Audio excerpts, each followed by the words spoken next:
لله الحمد لله نحمده ونستعينه ونستغفره ونعوذ بالله من شرور أنفسنا ومن سيئات أعمالنا من يهده الله فلا مضل له ومن يضلله فلا هادي له وأشهد أن لا إله إلا الله وأشهد أن محمدا عبده ورسوله أما بعد فإن خير الحديث كتاب الله وخير الهدي هدي محمد صلى الله عليه وسلم وشر الأمور محدثاتها وكل محدثة بدعة وكل بدعة ضلالة وكل ضلالة في النار. فأعوذ بالله من الشيطان الرجيم.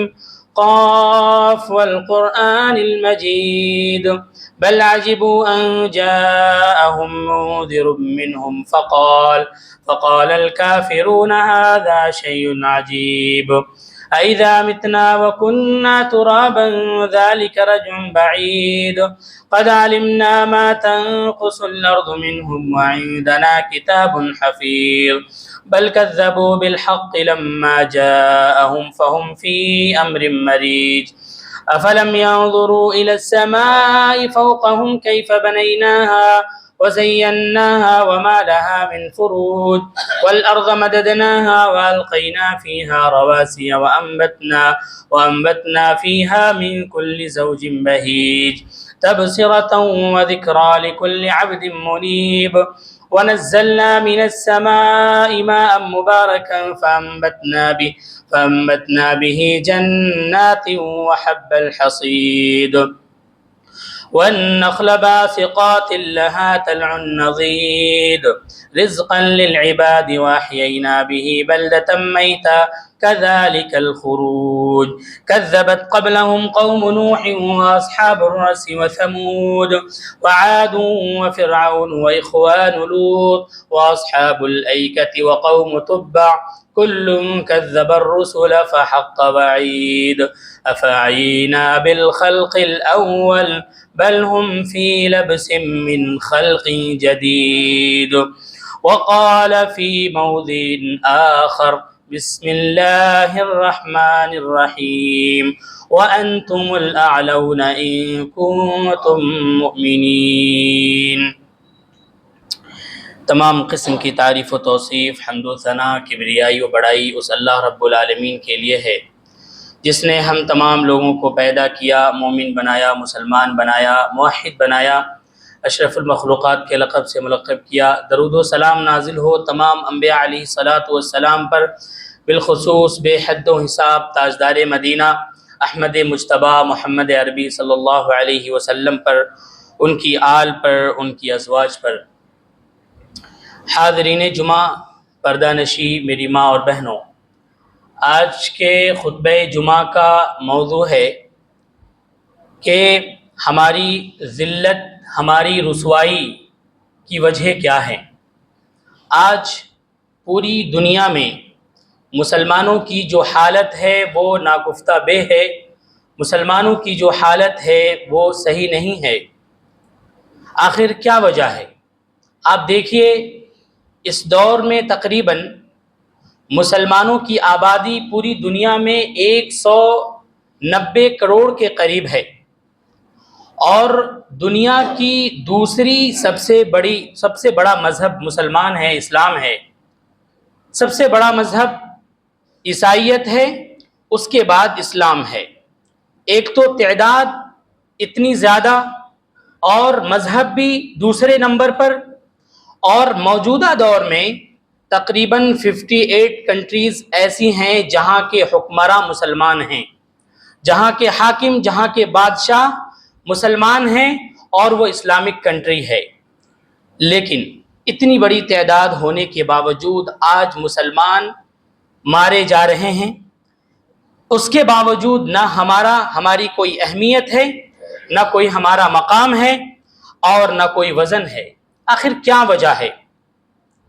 جو چاہتا ہے ہم پر چڑھ دوڑتا ہے، جو چاہتا ہے ہم پر حملہ کر دیتا ہے، اور ہم دیکھتے ہی رہ جاتے ہیں یا زیادہ سے زیادہ ہم احتجاج کر سکتے ہیں، بلکہ دوسرے الفاظ میں یہ کہہ لیجئے کہ آج پوری دنیا میں مسلم قوم صرف اور صرف ایک احتجاجی قوم بن کر رہ گئی ہے اور کچھ نہیں کر سکتی۔ آخر وجہ کیا ہے؟ کیا وجہیں ہیں اس کی؟ ہماری رسوائی، ہماری پستی اور ہماری ذلت کی کیا وجہیں ہیں؟ کون سے ایسے ریزنز ہیں جس کی بنیاد پر ہم آج عرش سے فرش پر آ گئے ہیں؟ آپ ذرا اندازہ کیجئے کہ مسلمانوں کا ایک وہ دور بھی تھا کہ جب تقریباً مسلمانوں نے، ہمارے اسلاف نے آدھی دنیا کو فتح کر کے اسلامک کنٹری بنا لیا تھا۔ مامون رشید کے بارے میں، ہارون رشید کے بارے میں آتا ہے کہ اس وقت کی سپر پاور حکومت روم کی حکومت تھی۔ جب ہارون رشید خط لکھتے تھے تو کہتے تھے یا کلب الروم، اے روم کے کتے۔ یہ مسلمانوں کا اعزاز تھا، مسلمانوں کا وہ مقام تھا اس وقت کہ سپر پاور حکومت کو بھی کوئی کچھ بھی بول دیتا تھا، ان کی ٹکرانے کی ہمت نہیں ہوتی تھی۔ اور اتنی بڑی حکومت تھی مسلمانوں کی کہ ہارون رشید ایک بار اپنے چھت پر نکلے تو بادل کو دیکھا اور کہا کہ اے بادل، تو جہاں بھی برس جا، تیرے پانی سے پیدا ہونے والا جو غلہ ہے اس کا ٹیکس ہمارے پاس آئے گا۔ یعنی مسلمانوں کی حکومت اتنی پھیلی ہوئی تھی۔ آج کیا وجہ ہے کہ وہ حکومتیں ختم ہو گئی، اور ہمارے یہ صحابہ کرام اور اسلاف کرام نے آدھی دنیا کو فتح کر کے مسلمانوں کو دیا، اور یہاں تک کہ آج بھی وہ جو فتح کر کے آدھی دنیا دیا ہم اسے نہیں سنبھال پائے، اور یہ 58 کنٹریز ہے اسے بھی ہم نہیں سنبھال پا رہے۔ ایک سعودی عرب جو کہ مملکت توحید ہے، آج بھی وہ اعلان کرتی ہے کہ اس حکومت کا قانون دراصل قرآن کا قانون ہے، لیکن آج دیکھیے آج کی حالات کیسے ہیں، کتنی برائیاں ہیں وہاں پر۔ تو اس طریقے سے مسلمانوں کی حالت بالکل عرش سے فرش پر ہے۔ آخر وجہ کیا ہے؟ ویسے تو بہت سارے ریزنز ہیں، بہت ساری وجہیں ہیں دنیاوی اعتبار سے، لیکن پہلے ہم کو دینی اعتبار سے دیکھنا ہوگا کہ ہم دینی اعتبار سے کس سطح پر ہیں۔ دنیاوی اعتبار سے یہ کہہ لیں کہ مسلمان آج تعلیم کے معاملے میں پیچھے ہے، مسلمان سیاست میں پیچھے ہے، مسلمان تجارت اور کاروبار میں پیچھے ہے۔ یہ دنیاوی اعتبار سے بہت سارے ریزنز ہیں، لیکن اس سے پہلے ہمیں یہ دیکھنا ہوگا کہ ہم مسلمان دینی اعتبار سے کہاں کھڑے، دینی اعتبار سے ہماری اہمیت کہاں ہے اور ہم کہاں تک موجود ہیں۔ سب سے پہلا ریزن جو ہے، سب سے پہلی وجہ یہ ہے کہ مسلمانوں کے پاس توحید تو ہے، لیکن توحید میں آمیزش ہے، توحید میں ملاوٹ ہے۔ سب سے پہلا ریزن اللہ رب العالمین سورہ آل عمران کے اندر ارشاد فرماتا ہے الذین آمنوا ولم يلبسوا ایمانہم بظلم اولئک لہم الامن وہم مہتدون۔ اللہ رب العالمین کہتا ہے کہ جو لوگ ایمان لے آئے اور ایمان لانے کے بعد انہوں نے اپنے ایمان میں ظلم کو ملایا، تو پھر وَلَمْ يَلْبِسُوا إِيمَانَهُمْ بِظُلْمٍ أُولَئِكَ لَهُمُ الْأَمْنُ، جو لوگ ایمان لے آئے اور ایمان لانے کے ساتھ ساتھ انہوں نے اپنے اس ایمان میں ظلم کو نہیں ملایا، یہی لوگ امن میں رہیں گے اور یہی لوگ کامیاب لوگ ہیں۔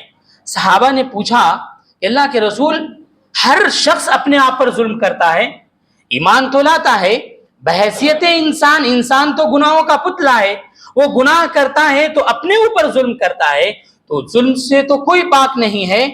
آخر کیسے جو اس آیت میں یہ کہا گیا کہ جو لوگ ایمان لانے کے بعد ظلم نہیں کرتے ہیں، اللہ کے رسول صلی اللہ علیہ وسلم نے کہا کہ ظلم سے مراد وہ ظلم نہیں ہے جو تم سمجھ رہے ہو، بلکہ ظلم سے مراد شرک ہے۔ آپ ایمان لے آئے، ایمان لانے کے ساتھ ساتھ آپ نے شرک نہیں کیا، اللہ رب العالمین کی توحید میں آپ نے ملاوٹ نہیں کی، تو پھر یاد رکھیے آپ امن میں ہوں گے، آپ سکون میں ہوں گے، اور یقیناً آپ لوگ کامیاب ہوں گے۔ یہ سب سے پہلا ریزن ہے۔ آج پوری دنیا میں دیکھ لیجیے، آپ پوری دنیا کا جائزہ اٹھائیے، آپ صرف اپنے ملک میں نہیں بلکہ پوری دنیا میں دیکھیے، وہاں پر مسلمانوں کے کیسے کیسے عقائد ہیں۔ مسلمان کس طریقے سے اپنے اصلی اسلام سے ہٹ کر غلط اسلام کے اوپر عمل کر رہے ہیں. آپ اسلامک کنٹریز کو بھی اٹھا لیں. سعودی عرب ایک ایسا ملک ہے جو کہ پاک ہے شرک سے. کس چیز کے شرک سے؟ وہاں پر آپ مزارات نہیں دیکھیں گے, وہاں پر آپ پکی قبریں نہیں دیکھیں گے, وہاں پر آپ مندر نہیں پائیں گے. آج بھی وہ اس معاملے سے تو پاک ہے, لیکن دیگر معاملہ دیکھیے آپ, دیگر جتنی برائیاں ہیں جو کہ تقریباً ایک انسان کو شرک تک لے کر کے چلی جاتی ہیں, وہاں موجود ہے.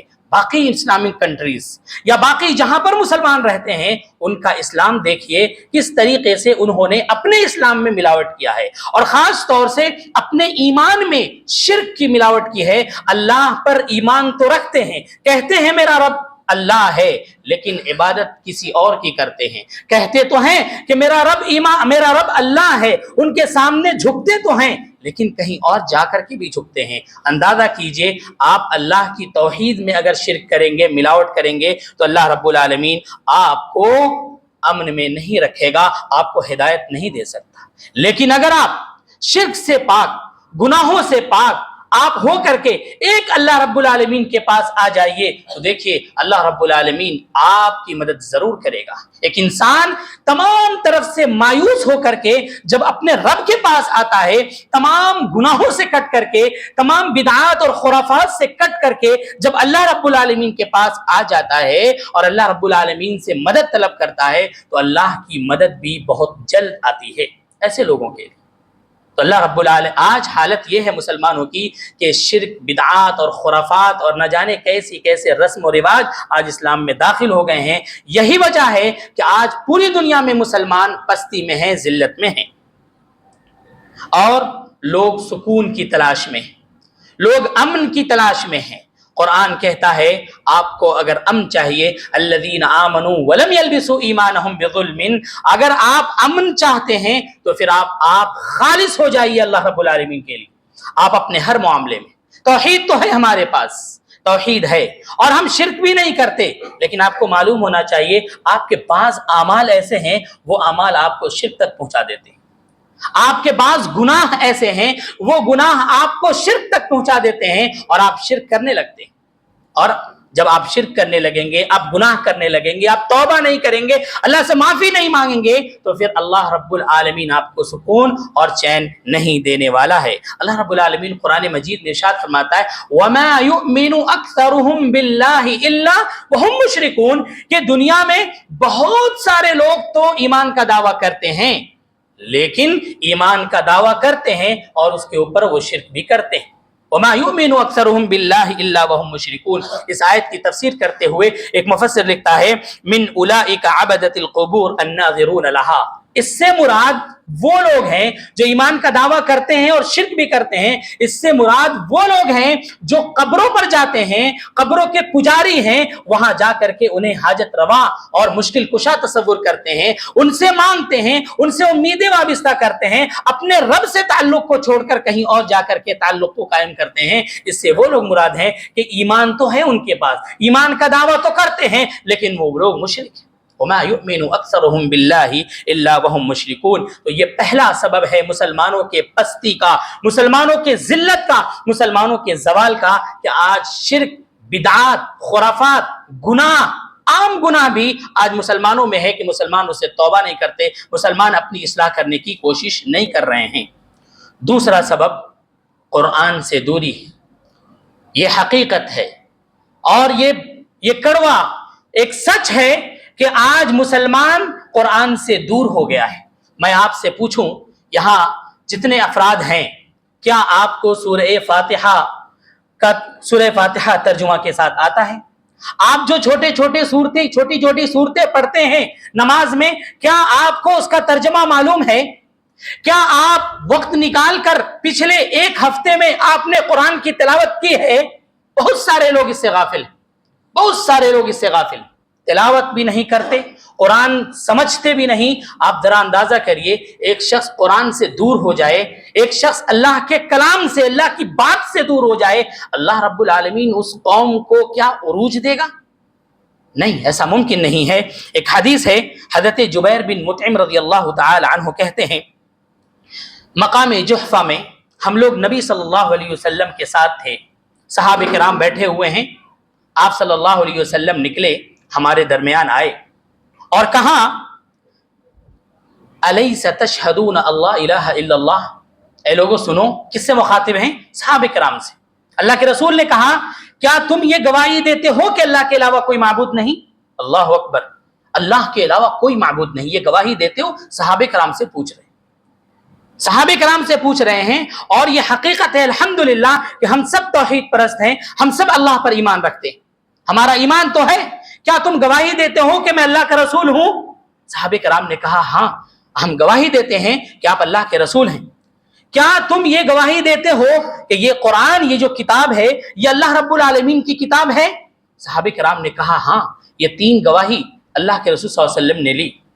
اللہ کے رسول صلی اللہ علیہ وسلم نے کہا کہ جب تم یہ تینوں گواہی دیتے ہو، تم مانتے ہو کہ یہ قرآن اللہ رب العالمین کی کتاب ہے، تو پھر یاد رکھو، سنو تمہارے لیے خوشخبری، فابشروا، خوشخبری ہے۔ کس چیز کی خوشخبری ہے؟ اللہ کے رسول نے کہا فإن هذا القرآن طرفه بيد الله وطرفه بأيديكم، سنو تمہارے لیے خوشخبری ہے کہ یہ قرآن جو اللہ کی کتاب ہے، جو قرآن پر تم عمل کر رہے ہو، اس قرآن کا ایک سرا اللہ کے ہاتھ میں ہے، دوسرا سرا تمہارے ہاتھ میں ہے۔ فتمسکو، تم قرآن کو مضبوطی کے ساتھ پکڑ لو، لن تضلوا ولن تہلکوا، تم کبھی بھی ہلاک نہیں ہو سکتے، تم کبھی بھی گمراہ نہیں ہو سکتے۔ یہ قرآن کو مضبوطی سے اگر ایک انسان پکڑ لے، قرآن پر عمل کرنے لگے، تو کبھی بھی ایک انسان گمراہ نہیں ہوگا، کبھی بھی ایک انسان برباد نہیں ہوگا، کسی کی ہمت نہیں ہوگی کہ کوئی آ کر کے مسلمان کو ٹچ کرے۔ لیکن آج یہی وجہ ہے کہ آج ہم قرآن سے دور ہیں، کہ آج کوئی بھی ہمیں کچھ بھی بول کر کے چلا جاتا ہے اور کچھ بھی ایکشن نہیں لیا جاتا۔ آج دیکھیے حالات کیا ہے، اسرائیل کا معاملہ ہو، امریکہ کا معاملہ ہو، ایران کا معاملہ ہو، ان سارے معاملات میں دیکھیے کسی نے، وہ اسرائیل کتنا ظلم کر رہا ہے، آج بھی ظلم کر رہا ہے، کوئی ملک بولنے والا نہیں، اور صرف ہم احتجاج کر سکتے ہیں، بول سکتے ہیں، کر تو نہیں سکتے۔ آج ہم پر ذلت اور رسوائی کی یہ وجہ ہے کہ آج ہم قرآن سے دور ہیں، قرآن سے دور ہو گئے تو یہ ساری ذلت اور رسوائی ہمارے پاس ہے۔ حضرت عمر بن خطاب رضی اللہ تعالی عنہ کہتے ہیں اما ان نبیکم قد قال، سنو تمہارے نبی نے یہ کہا ہے کہ ان اللہ یرفع بهذا الكتاب ويضع به آخرین، یہ قرآن جو تمہارے ہاتھ میں ہے، اللہ رب العالمین اس قرآن کے ذریعے سے قوموں کو بلندی عطا کرتا ہے، اسی قرآن کی وجہ سے قوموں کو پستی میں بھی دھکیل دیتا ہے۔ آج ہم نے قرآن کو چھوڑ دیا ہے، آج ہم قرآن نہیں پڑھتے، نہ پڑھنا چاہتے ہیں، نہ قرآن کو سمجھنا چاہتے ہیں، نہ قرآن کی حدیث کی محفلوں میں بیٹھنا چاہتے ہیں، نہ ہمارے پاس وقت ہے کہ ہم آ کر کے دین کے لیے، قرآن کے لیے کچھ سیکھیں، کچھ وقت دیں، قرآن کو سیکھیں، ہمارے پاس نہ وقت ہے۔ کہاں سے اللہ رب العالمین مسلم قوم کو اوپر اٹھائے گا؟ میرے بھائیو، وقت نکالیے قرآن سیکھنے کے لیے، وقت نکالیے قرآن کو سمجھنے کے لیے، وقت نکالیے اللہ کی باتوں کو سمجھنے کے لیے، تب جا کر کے آپ کی زندگی میں سکون اور اطمینان آئے گا۔ میرے بھائیوں اندازہ کیجیے، ذرا غور کیجیے، وہ صحابہ کرام کا دور تھا، صحابہ کرام جن کے پاس کوئی گھر نہیں تھا، بہت سارے صحابہ کرام ایسے تھے جو مسجد نبوی میں، وہ مسجد نبوی جو چھوٹی سی جگہ تھی، جس مسجد نبوی میں دروازہ بھی نہیں تھا، جب رات میں کتے آ جایا کرتے تھے، بارش ہوتی تھی تو وہ پانی نیچے آ جاتے تھے، زمین گیلا ہو جاتا تھا، صحابہ کرام اس گیلے جگہ پر رہتے تھے، وہ چھوٹی سی جگہ، وہاں سے انہوں نے تعلیم حاصل کیا۔ اللہ کے نبی صلی اللہ علیہ وسلم ہوتے تھے، صحابہ کرام جاتے تھے، پوچھتے تھے، قرآن جو اللہ رب العالمین نے نازل کیا وہی پر نازل کیا، قرآن کی باتیں صحابہ کرام سیکھتے تھے۔ اس چھوٹی سی جگہ سے صحابہ کرام نکلے اور آدھی دنیا کو انہوں نے فتح کیا، فتح کرنے کے بعد ہمیں دیا۔ آج ہماری حالت کیا ہے ذرا دیکھیے، یہ صحابہ کرام اس چھوٹی سی جگہ سے نکلے، تعلیم انہوں نے حاصل کیا، قرآن کی اور حدیث کی تعلیم حاصل کیا، پوری دنیا میں اللہ رب العالمین نے انہیں بلند کیا، پوری دنیا میں اللہ رب العالمین نے انہیں طاقت دی، انہیں قوت دی۔ کس وجہ سے؟ ان کا ایمان مضبوط تھا، ان کا ایمان مضبوط تھا، ان کے پاس تعلیم، قرآن کی تعلیم تھی، حدیث کی تعلیم تھی ان کے پاس۔ وہ صحابہ کرام جب ملکوں کو انہوں نے فتح کیا، انہی صحابہ میں سے کوئی چیف اینڈ کمانڈر بنتا ہے، انہی صحابہ میں سے کوئی گورنر بنتا ہے، انہی صحابہ میں سے کوئی بڑے سے بڑے ملک کو چلاتا ہے۔ آخر وہ کون سی طاقت تھی؟ آج کہاں گئی ہماری وہ طاقت؟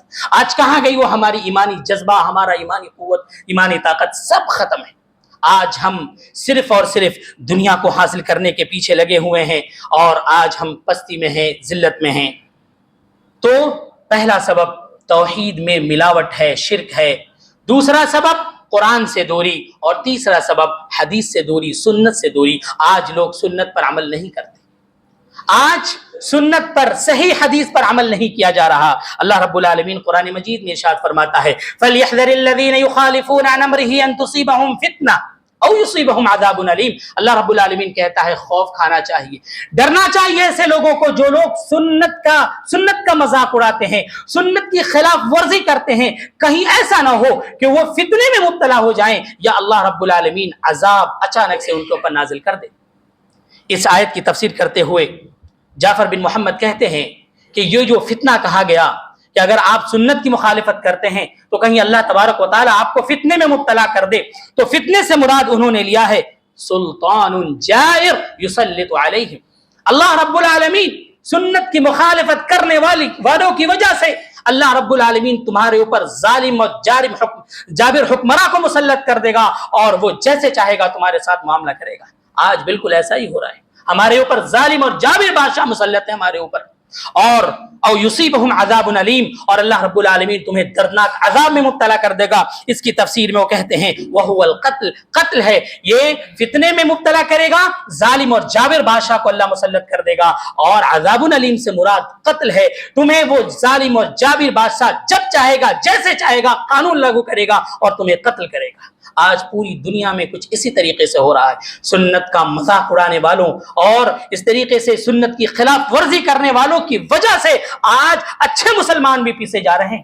اللہ کا عذاب جب آتا ہے تو اللہ رب العالمین اچھے لوگوں کو الگ کر دیتا ہے، برے لوگوں کو الگ کرتا ہے، ایسا نہیں ہے۔ اس اللہ کے عذاب میں اچھے برے سب آ جاتے ہیں، اور آج یہی حال ہے، قرآن سے دوری، سنت سے دوری، یہی وجہ ہے کہ آج ہمارے اوپر ظالم اور جابر بادشاہ ہے۔ چاہے انڈیا کا حال ہو یا باہر پورے ورلڈ میں دیکھ لیجیے آپ، جہاں بھی مسلمان ہے اور جہاں بھی مسلمان رہتے ہیں، چاہے وہ اسلامک کنٹری ہو، دراصل حکومت انہی لوگوں کی ہے۔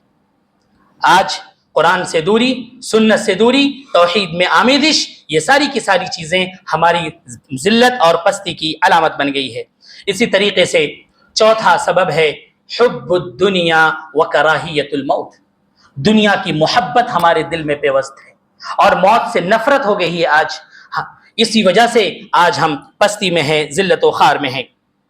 ایک حدیث ہے، اللہ کے رسول حضرت ثوبان رضی اللہ تعالی عنہ راوی حدیث ہیں، وہ بیان کرتے ہیں کہ اللہ کے رسول صلی اللہ علیہ وسلم نے ارشاد فرمایا ایک وقت ایسا آنے والا ہے یوشک الامم ان تداعى لکم، کہ ایک وقت ایسا آنے والا ہے کہ ظالم اور جابر حکمراں تم پر ویسے ہی چڑھ دوڑیں گے جیسے کہ ایک بھوکا انسان کھانے پر چڑھ دوڑتا ہے۔ ظالم اور جابر حکمراں مسلمانوں کے اوپر ایسے چڑھ دوڑیں گے جیسے کہ ایک بھوکا انسان کھانے پر چڑھ دوڑتا ہے اور اسے کاٹتا ہے، اسے کھاتا ہے، اسے جو بھی کرتا ہے۔ آج مسلمانوں کی حالت جو ہے کچھ اسی طریقے سے، آج پوری دنیا جب مسلمانوں پر حملہ کرنے کی بات آتی ہے، مسلمانوں کو برباد کرنے کی بات آتی ہے، تو پوری دنیا، چاہے وہ یہودی ہو، چاہے وہ عیسائی ہو، چاہے وہ ہندو ہو، کوئی بھی قوم ہو، سب کے سب ایک ہو کر کے مسلمانوں پر حملہ کرتے ہیں۔ آج حالت یہی ہے۔ آج اور کیسے حملہ کرتے ہیں؟ کیا ڈائریکٹ آ کر کے ہمیں مار رہے ہیں؟ کیا ہم محفوظ ہیں؟ نہیں ہیں، محفوظ ہیں، لیکن وہ ہم پر حملہ کرتے ہیں کیسے؟ ہمیں قرآن سے دور کر دیتے ہیں، ہمیں قرآن سے کاٹ دیتے ہیں، حدیث سے کاٹ دیتے ہیں، ہمیں ہماری تہذیب سے کاٹ دیتے ہیں۔ آج بالکل ایسا ہی ہے۔